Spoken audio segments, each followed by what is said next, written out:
மா இங்க வா, உன்கிட்ட கொஞ்சம் பேசணும். நான் வாக்கிங் போகணும்மா.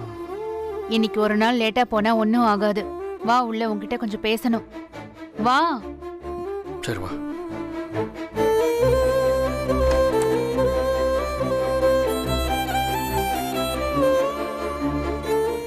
மா ஏற்கனவே லேட் ஆயிடுச்சுமா.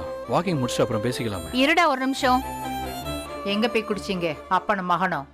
அவர்லாம் ஒன்றும் குடிக்கல. எங்க போய் குடிச்சீங்க?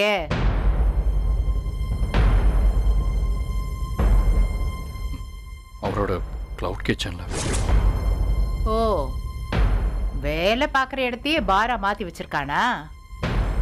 இப்படிதான் இருக்கணும், இப்படித்தான் இருக்கணும்.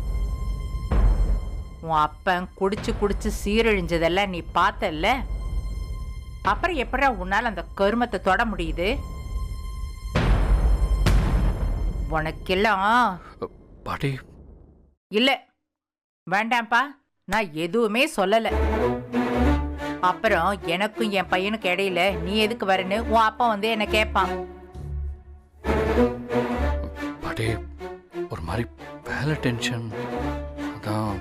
வேலை டென்ஷன் நீ சொல்ற, ஆனா ஜெனி என்ன நினைக்கிறான்னு தெரியுமா? என்னம்மா நினைக்கிறா? மாலினி மாதிரி வேற யாரோ உன் வாழ்க்கையில வந்துட்டாங்களோன்னு யோசிக்கிறா.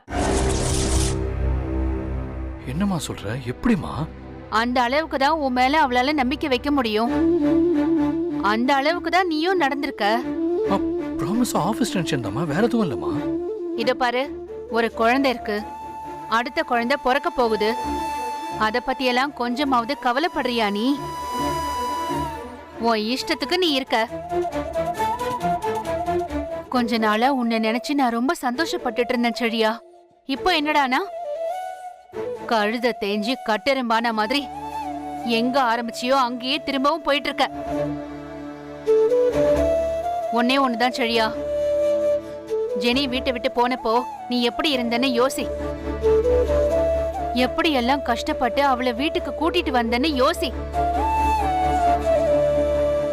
மறுபடியும் அப்படி ஒரு நிலைமை வந்தா உன்னால தாங்க முடியுமான்னு யோசி.